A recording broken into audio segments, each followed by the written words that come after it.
pledge allegiance to the flag of the United States of America and to the republic for which it stands, one nation, under God, indivisible, with liberty and justice for all.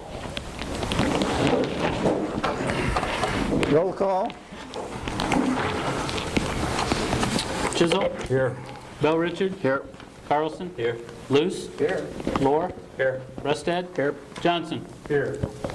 Okay, do we have a motion for approval of the agenda?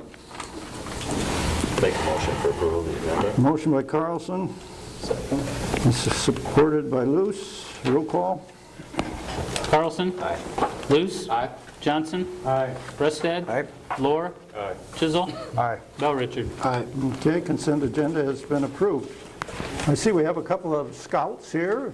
Thank you for coming. Hopefully this is maybe a special project for you. And we appreciate you joining us for a city council meeting. Probably you'll get so excited that you'll want to be on city council sometime.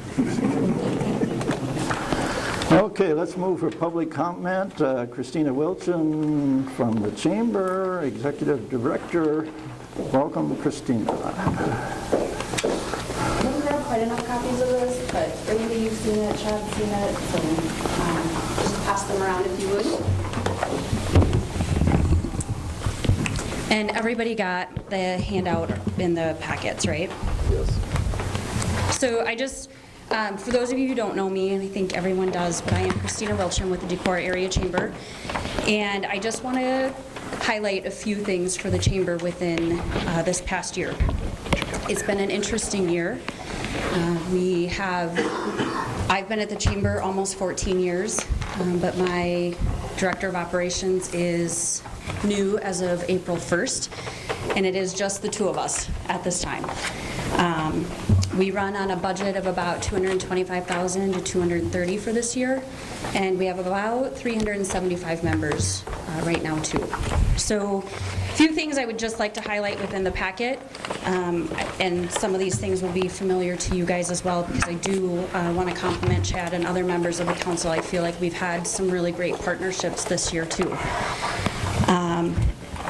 Ragbri, we started working on that in March, early April, and as you're aware, that came through on top of Nordic Fest, so that was a lot of planning and a lot of manpower, and not just on behalf of the Chamber. I want to be really clear about that. The city was really great, and efforts that took place with that, and other volunteers on the committee too. I think there was about 25 people or so on that committee that helped carry all of that forward.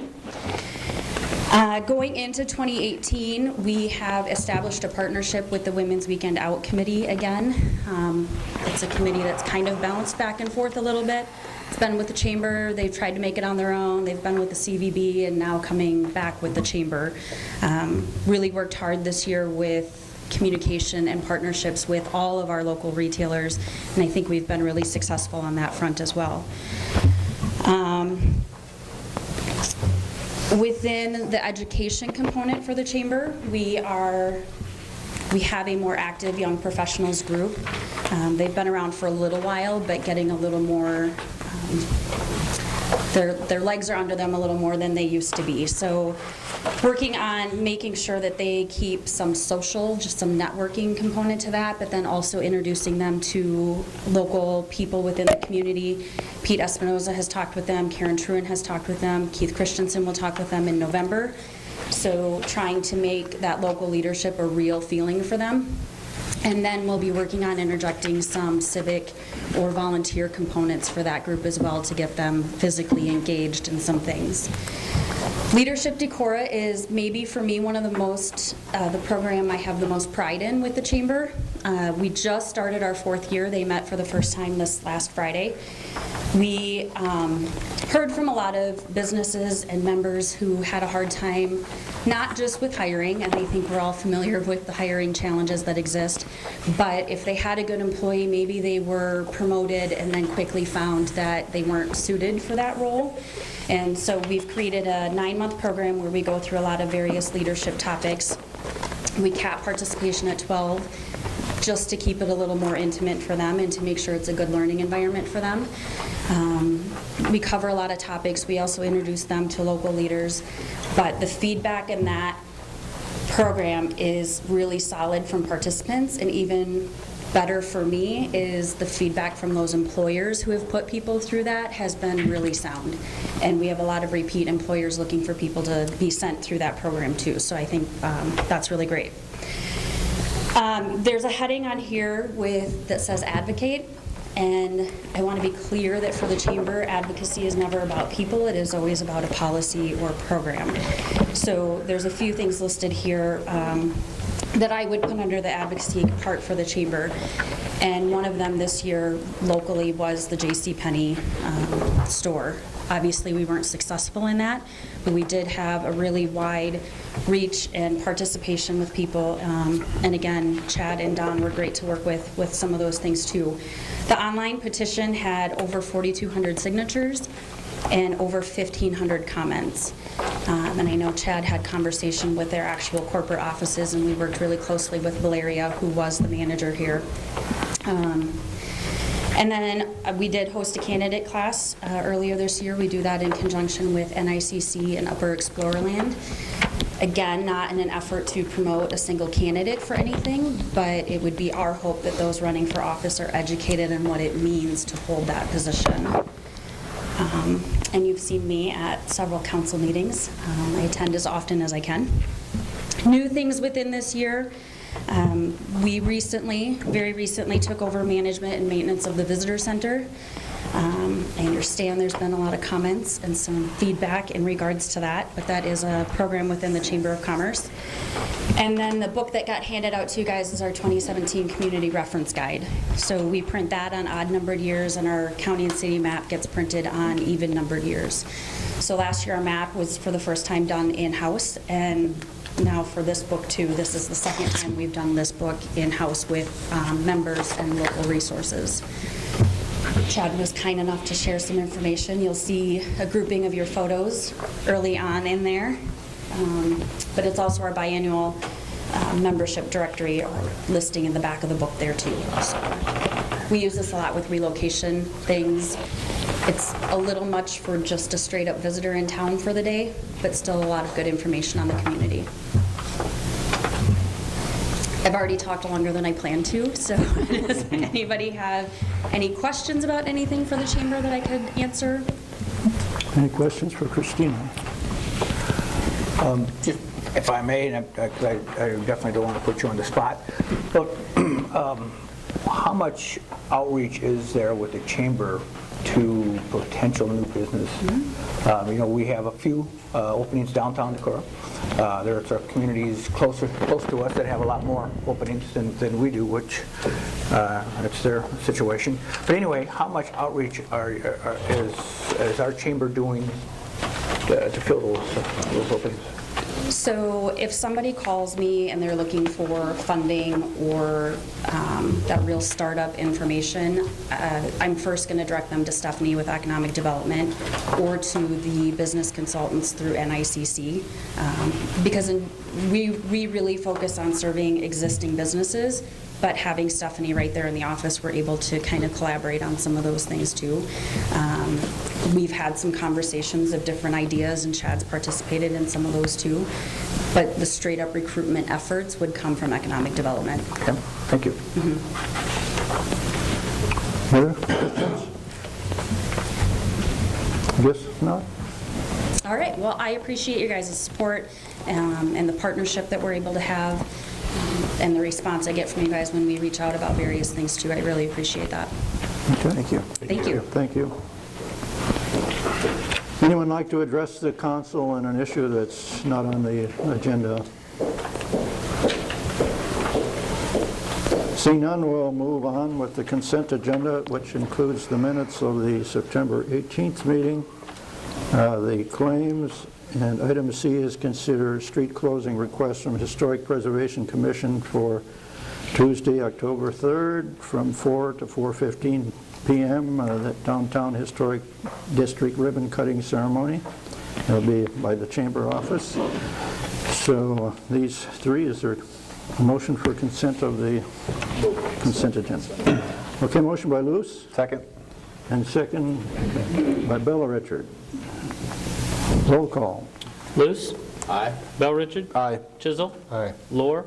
Aye. Rusted. Aye. Johnson. Aye. Carlson. Aye. Okay, the consent agenda has been approved. I will now open up a public hearing on the vacation and conveyance of city right-of-way. And if anyone wants to comment on this, this is that little piece of property up by Pershing. I want to make a couple of comments, Chad, to see if there's any public we'll see. Just as an overview, it is a right-of-way piece or a public parcel that's about 2,500 square feet, or at least that's the section that has been agreed upon to consider for this vacation and conveyance. The adjoining property owners, whom are here, propose to just add that to their parcel, which is adjoining. So, Property Committee discussed and recommended approval late August. So we put this up there for the council to consider under ordinance and resolutions. Is there any public comment?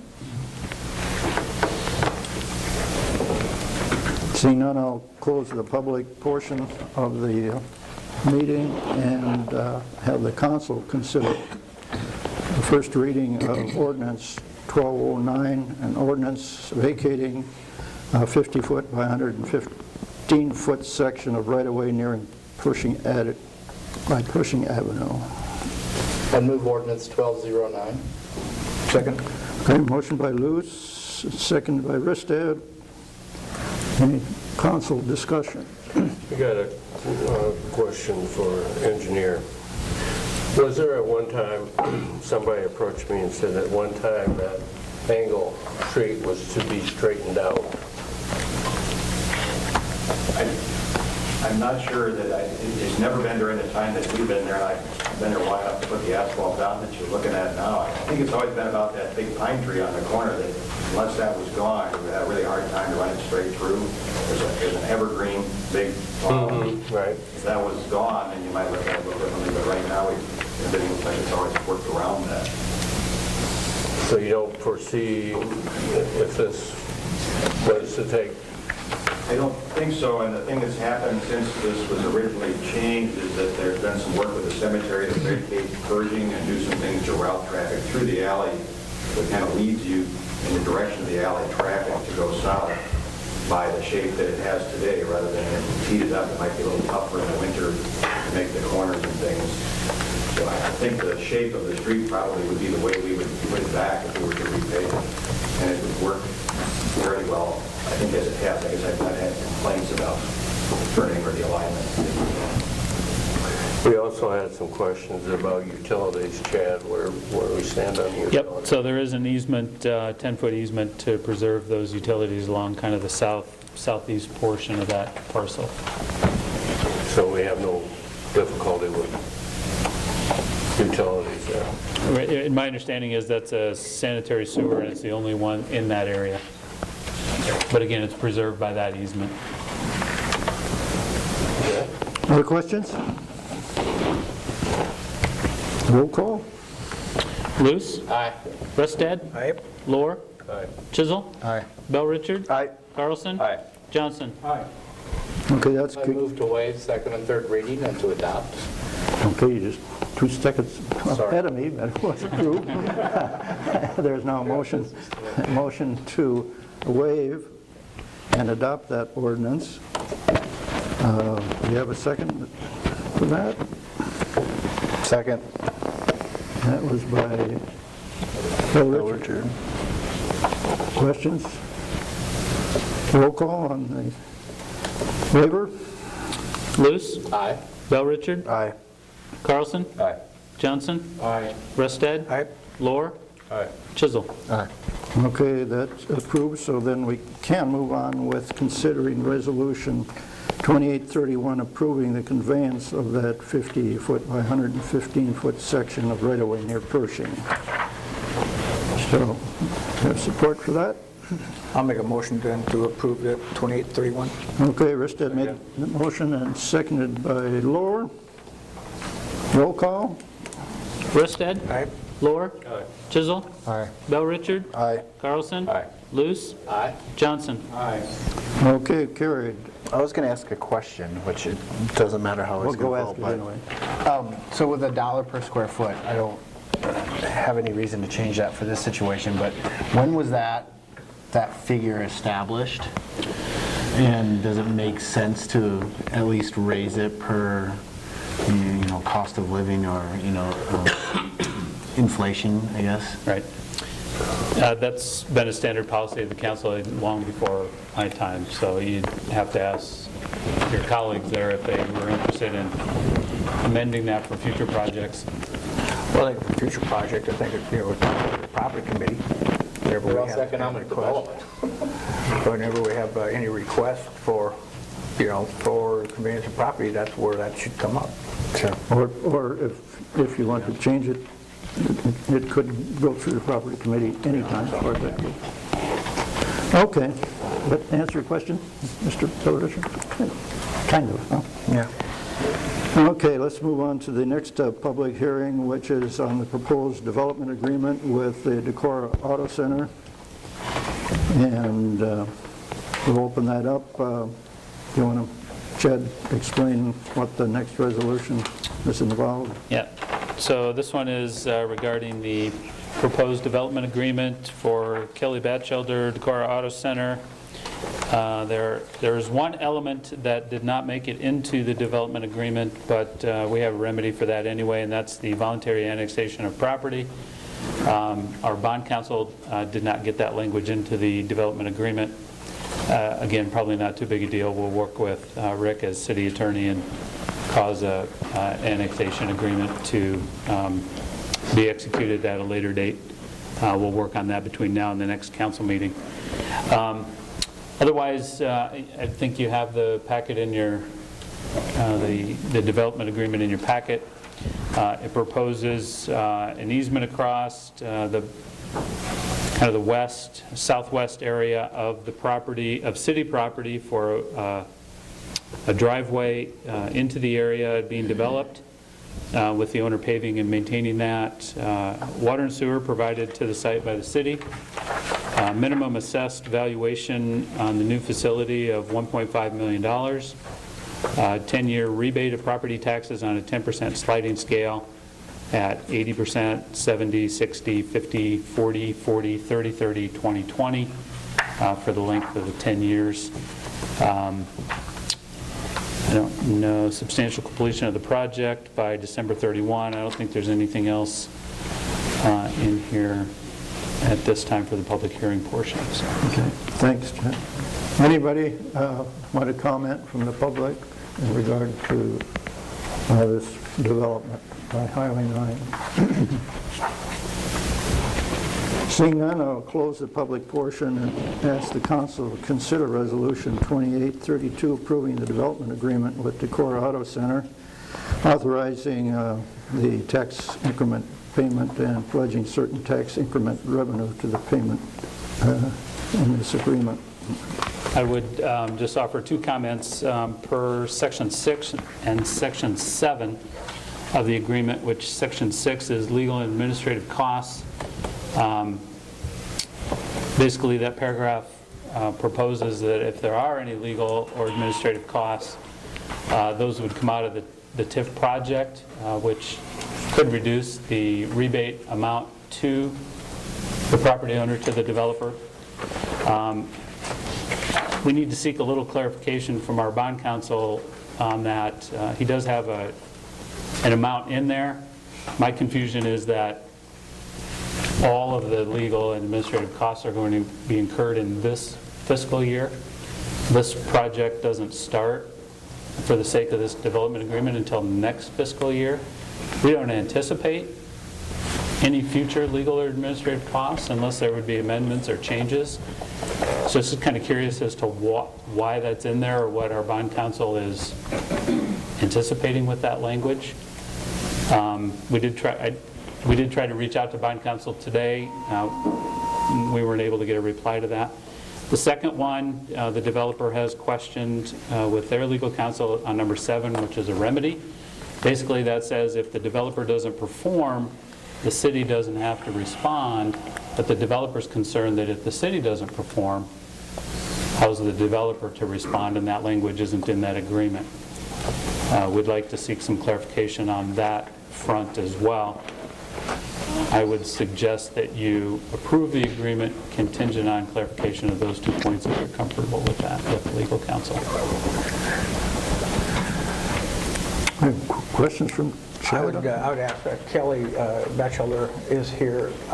Any concerns with what Chad was saying? No, we've had time, we've spoken about it, and we're both on the same page regarding this too. I don't necessarily think they're potential issues, but make sure that both the city and I understand it. Okay, thank you. Okay, Council. Just curious in terms of time frame.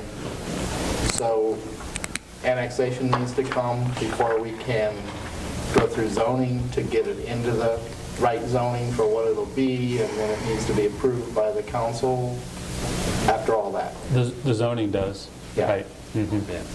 And the annexation. Yes. So So we'd tee 2 those months? up at the next, yeah, planning and zoning would consider that recommendation to rezone it. They hold a hearing, you hold it. It's an ordinance change, so you got to deal with those number of readings. The annexation agreement, you would receive that, and then we need to send notices and my question is annexation before P&Z can consider zoning it? Does it need to be in the city before it? well, I think those two can probably line up. I mean, technically, yes, you can't I was rezone hoping something that, that but- isn't in there, but I think if they're both running concurrently, we've got overlapping hearing dates and Okay. that. I think we could have all that done even by the end of December. So. Oh, yeah. Okay, somebody want to make a motion to approve this resolution? I'll make a motion to approve Resolution 2832 with clarification of the 2 points brought up by our city manager. Okay, Chisholm make the motion for approval with those second that. changes, and it was seconded by Ristad. Are there any other questions? Roll call? Chisel? Aye. Restad? Aye. Johnson? Aye. Luce? Aye. Carlson? Aye. Bell Richard? Aye. Lohr? Okay, resolution carried. Consider introduction of ordinance 1210, an ordinance amending section 2.14 Fire Department under Title II of the Code and Ordinances of the City of Decorah. This would be the first reading. You might, Chad, explain the changes in that. Yep, so those are outlined in your packet as well. There's 2 documents, one for each of the next 2 ordinances. Ordinance 1210 modifies and amends the fire department, section 2.14. It's actually a couple of items under section 30, chief's duties, kind of clarify or add language specifically to volunteers in section B. Section C changes superior police officer to incident commander. Section D states that report upon such conditions and make recommendations to the city council as to repairs and placements. Those are generally cleanup or update languages. Item E is similar to that in regards to incident report and records in compliance with state code. That's a language change. Section 40, fire engineers, redefines the position to fire engineers from fire drivers, and then makes those positions under the direct supervision of the city manager. Second paragraph or sentence added says that the city manager shall recommend to and seek direction from the council or mayor when the city manager and fire chief are not in agreement in regard to employment, reclassification, suspension, discipline, or discharge of fire engineer. That language is also similar to, but was not in here, other department conditions or similar situations. Those are the only changes. Okay, council, desire on ordinance 1210. I'd move ordinance 1210. Motion by Lewis for support. I'll second it. Second by Johnson. Discussion. Yeah, Mayor, I have some questions, and most people know where I stand on the fire department. There's been some discussion, I hear, of not unionizing the fire engineers. I'm not for that. I'm for them if they so desire to be represented by the union. I'm just a little concerned that that last sentence, I want the fire engineers to have the support of their union and to protect them, and that isn't covered necessarily in this statement. So I do have reservations on this. So the fire engineers would be represented by who? By the union or no? It's a union position. You won't change 2 months down the road or something. It's a union-covered position. We can't Okay. change, we can't Can't change that by can't change ordinance. that by ordinance. And it only could change if you come bring it back to the city council. Right. The only way you're going to change that is if the union representatives, if they call an election in front of the PERB board to decertify that unit. And the city doesn't have any participation in that. I mean, that's an option that the employees have, period. And whatever that certification election comes up, we're bound by the union representation, and under the labor contract, if they have a grievance, they go through the grievance process in their labor contract. Were you asked questions about that? About what? About if the engineers could be kept off the union?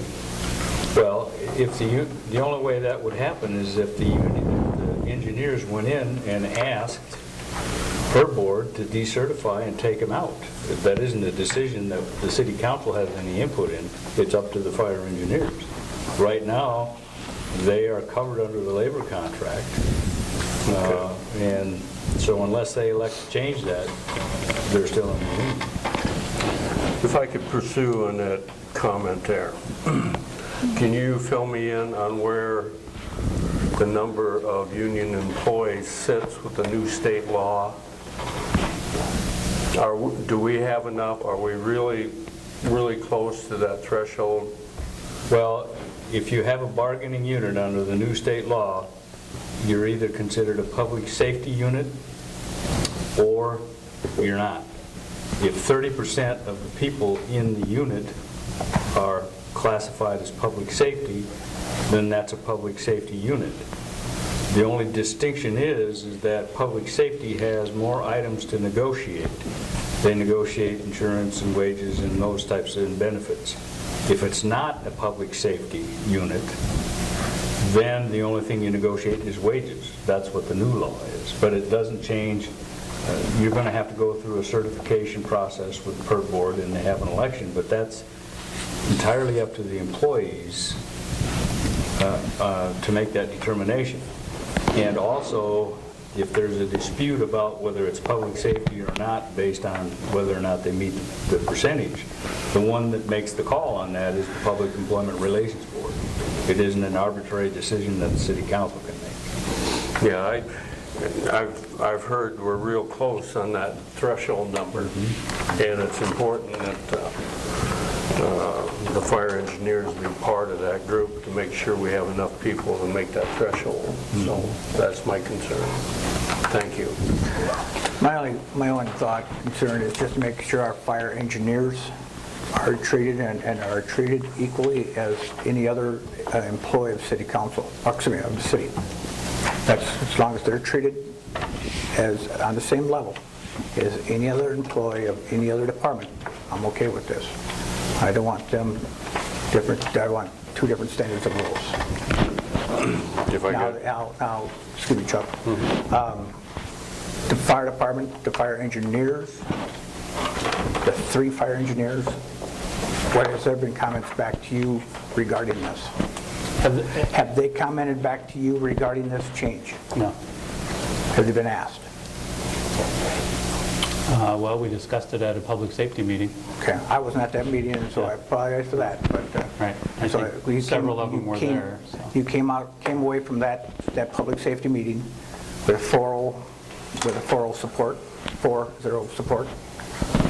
of the Well, Public Safety Committee? they didn't take a vote, but I think there was consensus. Okay. Yeah, I mean, there was good discussion about some of the language here. There was input from some of the volunteers. Okay. Well, they provided some of the language that's in here to help us clarify it from their perspective, because, like an incident commander, I mean, we kind of know what that is, but they're the ones that live with it, so. Okay, thank you. Gary, could you elaborate further on your comment about being treated the same as other employees? Well, I just want to make sure, all our city employees, no matter what department, I want them all on the same playing field. Versus, I just want to make sure everybody's treated the same. And that's the only thing I'm concerned about, Dan. And I think I've attempted to do that, especially since the council authorized rehiring the third position through that whole process. I think I've tried to do that. If I can follow up to Dan, I believe the fire engineers should have the opportunity to work as a volunteer firefighter during their days off. They're the best qualified people, they're certified in all the equipment. If we have a big fire, we need everybody there. There's been some talk not to allow them to be a volunteer fireman, which I think is wrong. Also, there's been talk not to pay them the volunteer fire wage. I think that is wrong. So that concerns me. The other thing, did we get straightened out the training issue on payment? Yeah, as far as I know, yes. Okay. Yeah. And the issue regarding the volunteer status is to try to mitigate risk and liability for the city. They're employees and not volunteers. So what they do for their position, they'll be allowed to do. Chief and I have talked about some of those things, but they're not volunteers because of the distinctions made between our 411, which is our insurance coverage, basically, if you will, and that excessive liability for them as volunteers coverage versus employee coverage. Just for information, do we have any other volunteer firemen that are working within the city in other departments? We did a couple at a time, but I don't think there are any now anywhere. There's Yeah. none? But there's a distinction made there too in federal regulation versus volunteering for something that you do for a living and volunteering for something that you don't do for a living in terms of coverage. Does that make sense? Yes. Okay. There's complications when you volunteer. Strangely, it does. Okay, there's other, Previously in our conversations regarding this, I asked the city manager the question of when was the last time that the 3 engineers had been evaluated, and the comment was he wasn't aware of it, meaning he didn't know that they had been. So in answer to your question, Gary, I think in doing what we're doing here, we're actually equalizing how all employees are treated by making sure that they receive a performance evaluation. That would be my read on it. other discussion?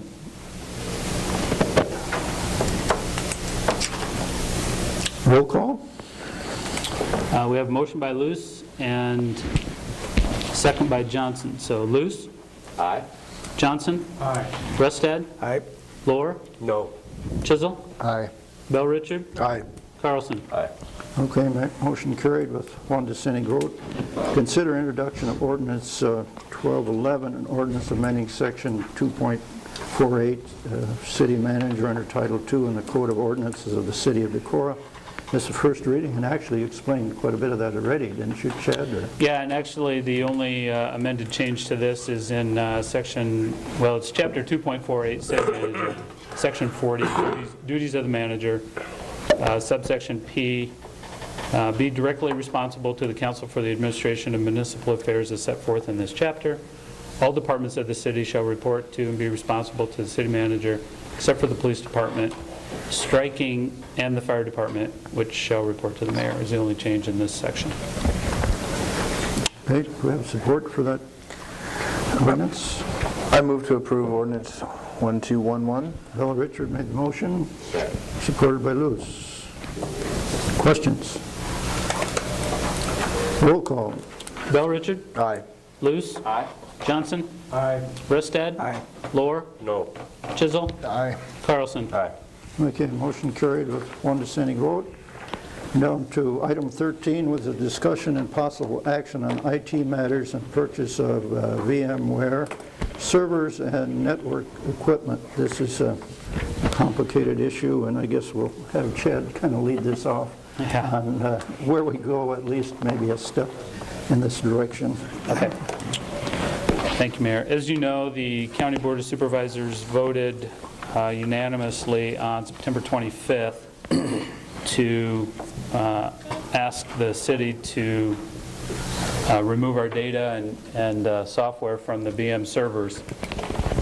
And so to that end, I need to ask the council to authorize the expenditure of around $66,000 for equipment, software, maybe some support to purchase our own, set up our own, and operate our own VMware servers to be in compliance with what they're asking us to do.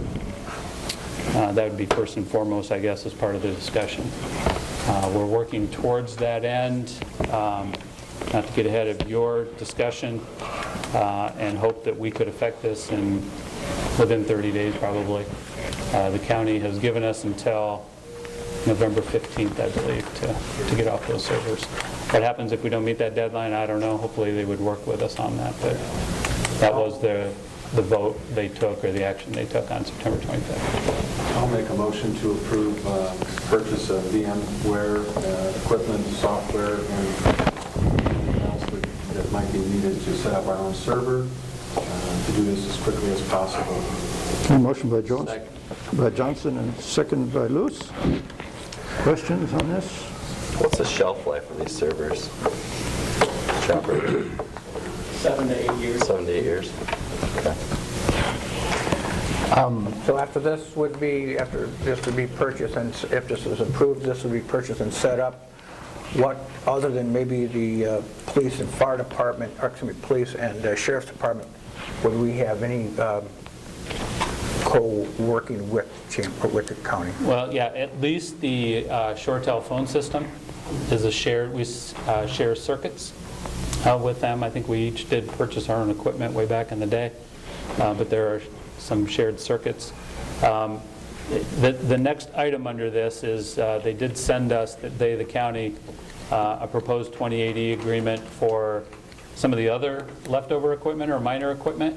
But I'm not going to ask you to consider that because I think they're still kind of bouncing around with what that looks like even from the county's perspective, and I think we want to be a little more clear on some of the items that are enumerated here. So I would ask you to not consider that 2080 today.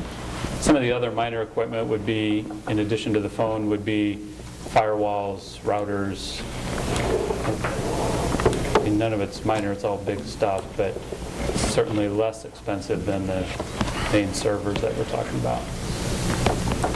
Would this be done under a bidding process, or would this, you're talking about $66,000, would this be done under a bidding process where we would ask companies to submit bids? I'm not an IT person, as you can definitely tell, but we're talking about $66,000 here, Right. trying to figure out, do we do it properly, go into the bidding process, and B, another follow-up question would be, out of what, is it coming out of a general fund, and how does that general fund then look after this would be taken out? Doesn't have to be bid because it's operating equipment.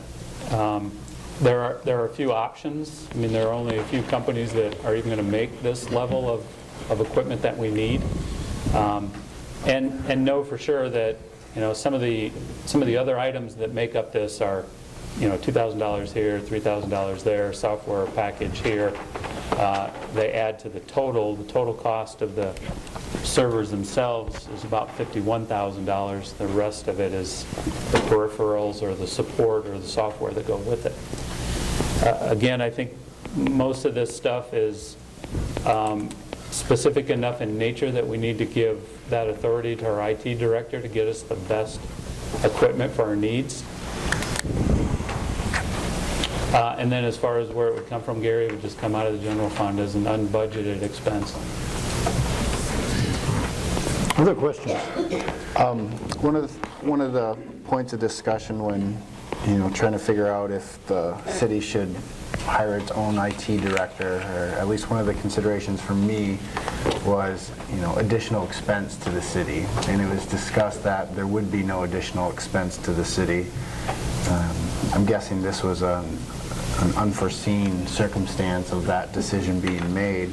And it appears to me that there will now be additional expense to the city since we're no longer sharing. Am I right on that? How much? I mean, how much more is the city going to be paying due to these actions, I guess? Right. So it might go back to the proposed 2080 agreement then that the county sent for the rest of the equipment. And if they want to honor what they sent us already and proposed, or if they're going to even try to kick back on some of those and now require that we purchase our own firewalls or routers or whatever. But that's undetermined. I can't predict that. So let's say we don't, so just like with the current servers, I mean, how much more are we going to be spending? I mean, obviously, if we're going to have to buy new servers, if we were still under the shared agreement and new servers would have to be purchased, there'd still be an expense. I'm trying to figure out how many, thousands of dollars more are we paying now because of our decision to not share an IT director. Mm-hmm. Well, even if we were still sharing under this equipment, we would probably be, depending on when this stuff went out and what we replaced it with, the agreement is 60/40 on equipment. Mm-hmm. So if we were in a situation today where we were still sharing equipment and we were faced with a $66,000 bill, it'd be a 60/40 split for new servers down the road, right? Now, the county made it very clear in our meeting that they weren't interested in sharing with us any longer. Not only, 3 or 4 years from now, if they wanted to let us keep on, they were interested in letting us share beyond November. So, and the agreement that we had was never a 2080, as I understand it. It wasn't. Equipment. Yeah. Have we ever seen a budget? Have we seen, the council seen what our salaries are? Any budget at all for IT? I don't remember seeing anything.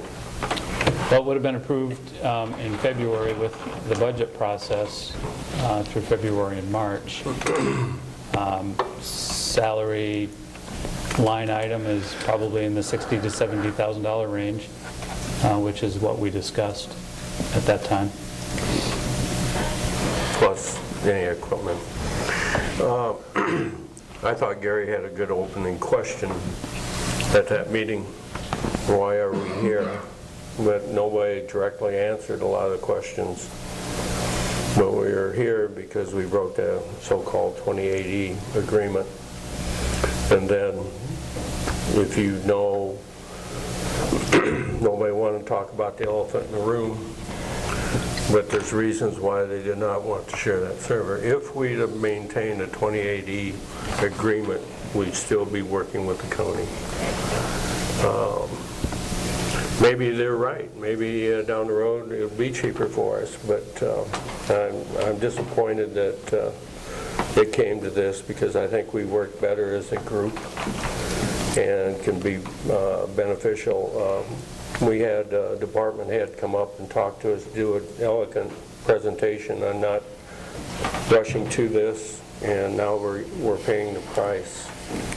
And I think some of the other department heads were happy with the way it was. It's too bad we had to come here, but as I said at that meeting, I guess we got in a hole. We need to go on, so we need to think more before we make some decisions and know the whole story so that we can make adequate judgments on the council. Thank you. Other discussion? We have a motion on the table for the $66,000 software. Okay, I guess we're ready for roll call. Johnson? Aye. Luce? Aye. Carlson? Aye. Bell Richard? No. Chisel? Aye. Lower? No. Rusted? Aye. Okay, motion carried with 2 dissenting vote. The rest of the story is, there'll be further actions in regard to this issue. We're now down to item 14, which is discussion and possible action on Parks and Short Street project schedule extension. And request is, what, 2 more weeks or up until October 20th? No, yeah, October 20 is the proposed deadline, or the contractual deadline, rather. And the contractor is asking for additional time of a couple of weeks, but I think as Lindsay's kind of reviewed that, the staff recommendation is for 2 additional weeks, taking it to November 3rd, I think would be that Friday. I'll make a motion to approve this, but I'm going to have a follow-up question, so. Okay, motion by Risted for approval, supported Second. by Brewer. Discussion. Yeah, because I don't think this 2 weeks is going to hurt either way. I mean, but can you give us somewhat of a reasoning why? Sure. I think in the request, they outlined some delays in other projects, but I would say regarding just our own project, at the moment, the storm sewer is done on the west half, which makes the street portion of this prepared to go ahead, aside from managing traffic in the neighborhood. And that's part of what we tried to do with the deadline in the first place, is get it far enough out there so that all the hotel work and those other things could be coordinated. And then there was enough time left to get this done and still manage their project with the neighborhood. So, I mean, at this point, when we move to the other half, where the Kawasaki in that area, I think we're actually hitting them at a little better time of year. And so in the real disadvantage, if there is one for us, feels like we just want to make sure the asphalt work gets done that we've asked for. That's probably typically our deadline in the fall, because they stop at the end of October. So these 2 weeks just give them the full season to do whatever they need to do. And they think they'll be close by the 20th, but we just thought it was prudent to make the request now and just try to get this handled. So when they pour the asphalt for this project, they'll be pouring the asphalt in for the cities, or excuse me, for the streets around Decorah that's been ground down. Yeah, that was one of my notes for item 16, but just as a quick, the milling work's been done. You've seen that in the streets that are out there on the list. They'll try to get back in here, as I understand it, late this week or next week, depending on weather and rain delays.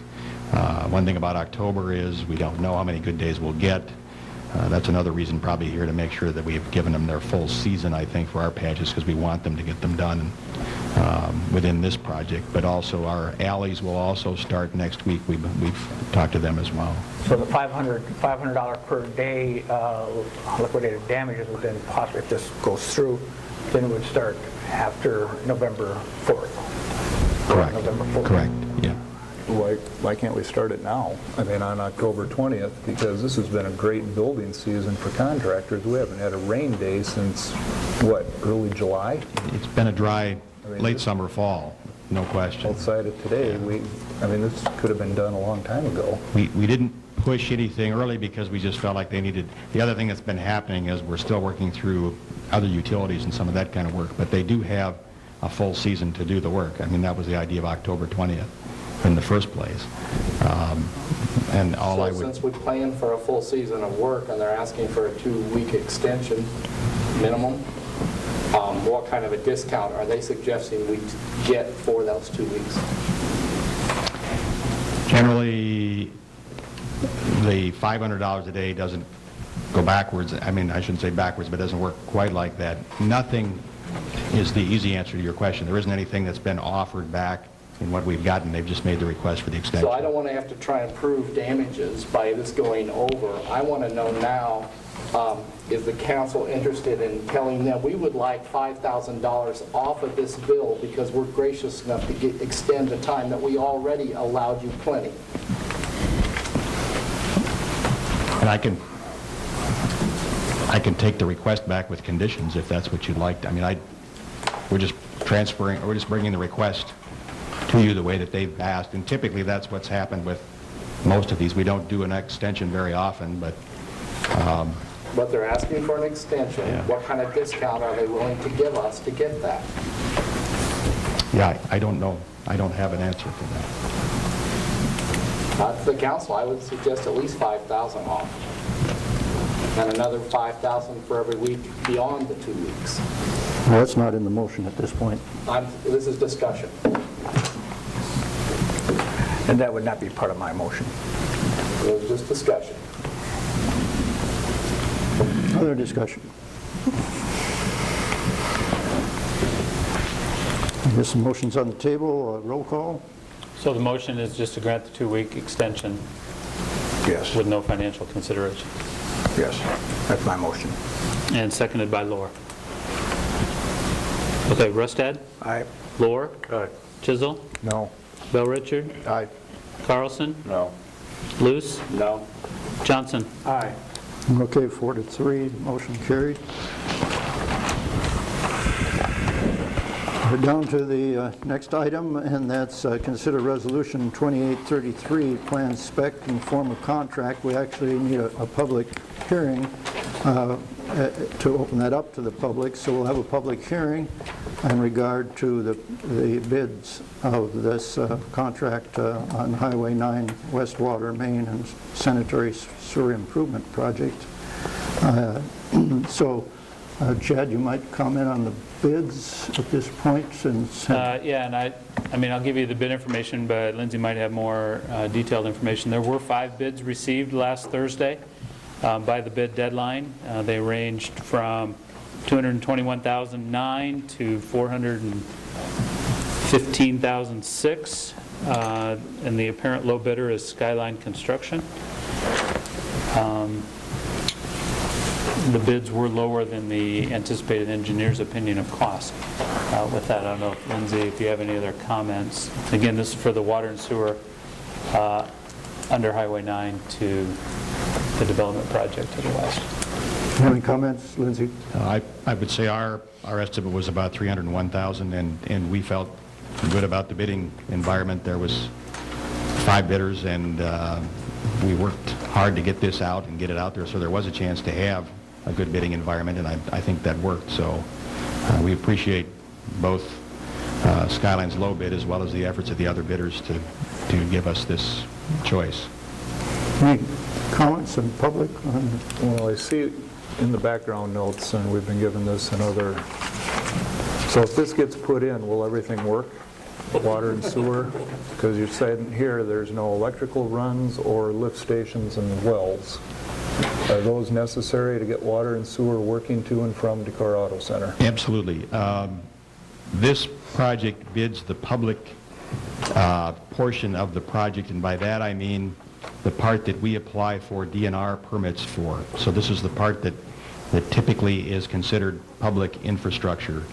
Any remaining parts, the lift station, the services, the electrical service, those things are considered part of what we're treating as a private lift station installation, and by that I mean it is a small single-user installation. It isn't that you don't have a role in that construction, it's just that it is not a fully designated public lift station because there's only one user. So it's like a service rather than a public pipe. And so all those things still have to happen. We have proposals out for requests for those items, so we get those done.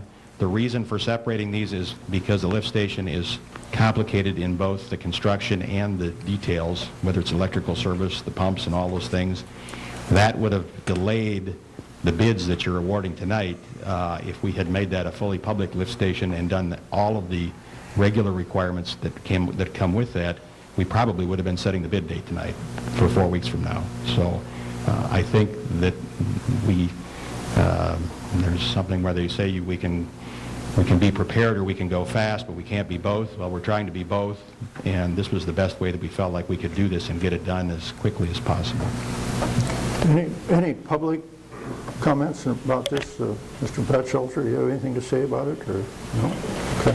I'll close that public, and if the council has any other questions or wants to make a motion for approval of this resolution and the bid at Skyline. A motion to approve 2833. Okay, Bill Richard made a motion for approval. Second. second by Carlson. Were there other concerns? Well, how much more is it going to cost? That's a good question, isn't it? Does he have any questions to answer that? The remaining parts we've worked on trying to add up in terms of the budget that you were talking about initially, and as long as I have the parts that I understand we're supposed to be putting together correct, the total package for the whole project on the, and this is without the highway crossings, that was a separate bid. The casings are in the DOT project. That's not something that we've talked about in these numbers. But the project itself is about a $375,000 project, it looks like. Other questions?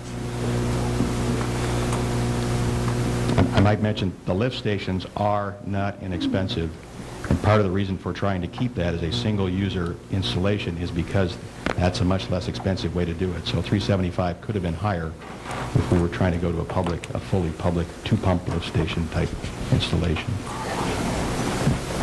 And this assumes some things. When I give you that figure, some of those may or may not cost. I mean, I have a contingency in that number and some other things that I'm trying to cover what we think is coming that's left. So if the original opinion of cost was 301 and it came in at 221 and there's an $80,000 difference there, are we able to come in close to the 301? No, those are apples and oranges. 301 is for just the work that was bid tonight for the 221. So that was our opinion of what the 221 would take. It came in 80,000 less than what you estimated it would cost. I don't think that if you're looking at the other 75,000 that we would have well, I'm sorry, I'm using the 221 in figuring the 375 because there are the lift station, the other costs, the pumps, our costs, there's a contingency, all those numbers, there's service costs, and so I think it's incorrect to say that those will be the same proportion less than the 301. I don't expect that, but I do think that... Anticipating 154,000 more? In other costs, yes. Possibly. I mean, I say that again. We're putting those costs together, but that's my estimate at the moment. Other concerns? I guess we're ready for a roll call on that resolution. Bell Richard? Aye. Carlson? Aye. Luce? Aye. Johnson? Aye. Rustad? Aye. Lohr? Aye. Chisel? Aye. Okay, approved. Looks like we're down to reports. City manager. Okay, just a couple of things. Wanted to let the council know that we've essentially closed out our USDA grant and final billing with our fiber utility study. And that project came in about $3,500 under budget, under what you budgeted. We budgeted $60,000 with a portion of that coming from the local fast fiber group and a portion coming from the USDA grant. And because of the billing and the process with our vendor, Uptown Services, we're about $3,500 under. That's been closed out. Fast Fiber's paid up everything they committed, and the last check request to the USDA has been sent off as well. So that was a good, kind of a good end to the study, if not to at least what we learned during the study. I want to remind the council that there's a housing study readout on November 6th. There's some information in your packet about that. There will be several open houses or input sessions around the county and in some of the cities, and that information again is in your packet. So with that, that's all I have. Me too. Department reports from departments.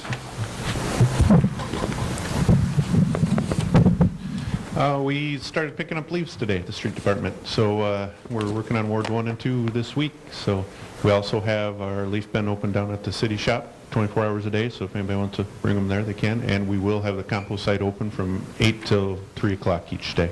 So.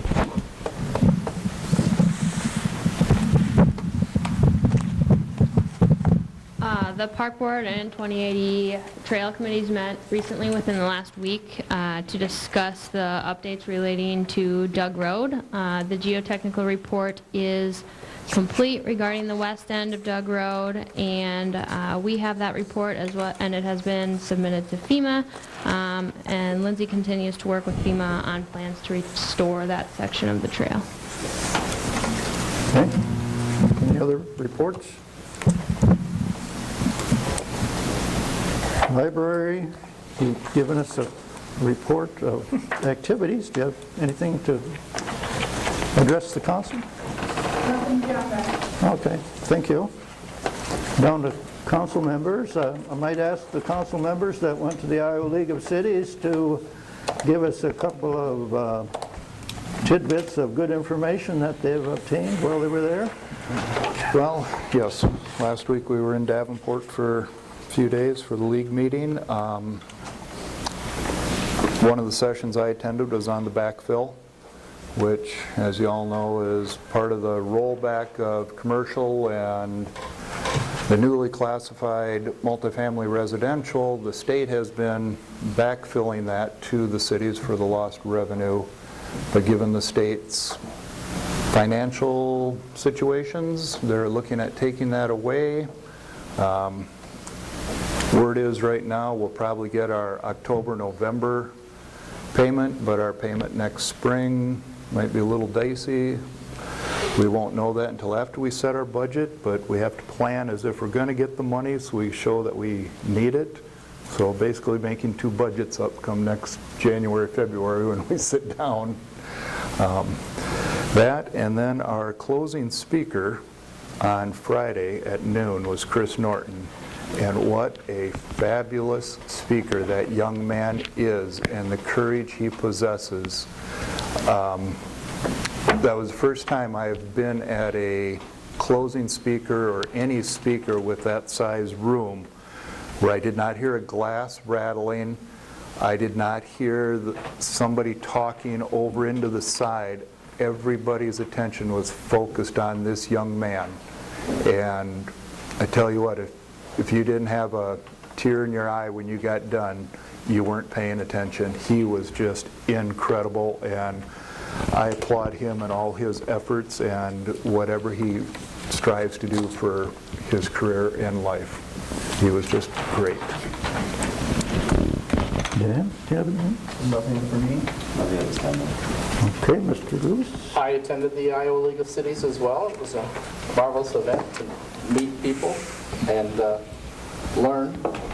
I sat in a session with the Iowa Finance Authority and found out that there's a fund for workplace rental units that was established in 2015 for $5 million, and they dropped the scoring on it because they had so few applications. And so there's still a balance of $2 million available that I think could significantly help Decorah with some of our housing concerns. I left a document on your places tonight. I wanted to share that with you. It's come to my attention there are maybe plans to implement smart metering of Alliant customers here in Decorah. Previously, we placed a short moratorium on approving a franchise agreement with Alliant in order to have more information regarding the current situation before wanting to approve such an agreement. In the spirit of that decision, I would like to know if the council would support writing a letter to Alliant seeking specific information regarding their proposed schedule smart metering deployment. It seems prudent to me to also request that they defer installation of such meters within Decorah and the greater Decorah area until after the issue of municipalization has been resolved. I would appreciate conversation about this, and thank you for considering it. If you want to comment by email or verbally to Steve, you can do that. Go ahead. I want to thank you, Mary, for acknowledging the Boy Scouts in the audience. I've had several Boy Scouts in Ward 5 wanting to gather some information on for their government badge. I would like to suggest to you that our next meeting on the 16th, if you can be available, you would be here a quarter after. We can talk and maybe show you some of the things here in City Hall. So if there's anything we can do, I'm sure to help you. Okay? Thank you very much. Gary? A couple things quickly. One, we'll have maybe a 20, 25-minute street committee meeting following this council meeting. And I have another question. I will direct, though, Lindsay, to you at this time, and maybe even Chief Nixon. Again, I was out on Montgomery Street about 3:30 today, and I was backed up waiting just to get to Nordic Express to get gas, and I was way past the entrance to the hospital. And when I finally got there, the vehicles ahead of me, by the time I got my gas, paid for it, there were vehicles still in line that were ahead of me. I mean, is there anything that can be done regarding the timing, and maybe also during a specific time of the day? Because it seems like between 3 and 4:30, I see people going down there, and they'll turn up and go all the way up by, like Cho Sons, and then turn and get down on the highway. Is there anything that can be done?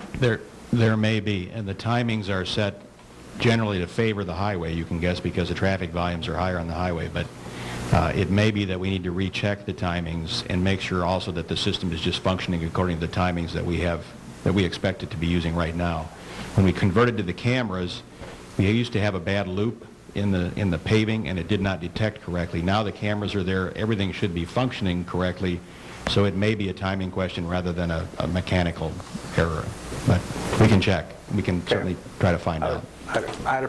I would appreciate it, and I guarantee it, everybody who drives Montgomery Street between 3 and 4:30 would appreciate it. So we do have others that are favoring certain times a day, and the question may be, when it's the DOT's highway, whether or not they typically would do that or not. So we'll have to try to check, but otherwise we'll just try to make sure that what we are expecting, what our normal operating timings and things are, that they are in place and that things are working the way they're supposed to be first, Bobby. Okay, thank you. Okay, Mr. Johnson. Yes, I attended the League of Cities meeting as well, and attended a meeting about economic development as a team effort. It basically was a case study of a battery manufacturing plant in Oline, a 300-employee plant that located there. And it just went through the step-by-step how they managed to land this employer and offer them 3 various sites, and really just kind of took an engineer's view of that company's location in Oline. It's very interesting. I also attended the League annual meeting Friday morning and voted for us. The main part of that was just really cleaning up the language in the Constitution to reflect more how the League actually operates. I think there was some antiquated sections in there, so that was done on Friday morning. And I would just reiterate to what Randy said about Chris Norton. I've known Chris Norton since he was a student. My children attended with him and were friends with him as well, and it was just a very, very good presentation. It was very, very fun to see. I've never seen him speak live before. I've seen a lot of things on video online, but he was good. Very good. Okay, thank you. How about Luther? Yeah, just a couple quick things. First of all, I want to say thank you to both the mayoral candidates for expressing support in regards to improving the streetlight condition on College Drive, especially that stretch of road between the pool and the Casey's. And I'm waiting on some research that the Student Senate Campus Betterment Committee is doing for me right now. They were trying to get that research to me by today, but they were unable to. So hopefully by next meeting I will have more hard information for you all. Okay, thank you. Just a couple of events. Certainly the council is invited to the ribbon cutting tomorrow night at 4 p.m. by the chamber for the historic district.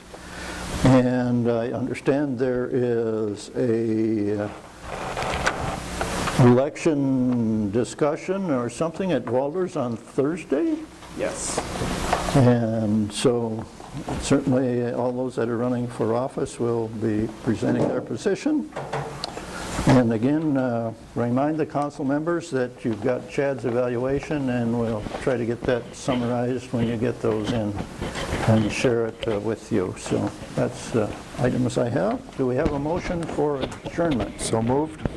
Okay, our meeting will be adjourned.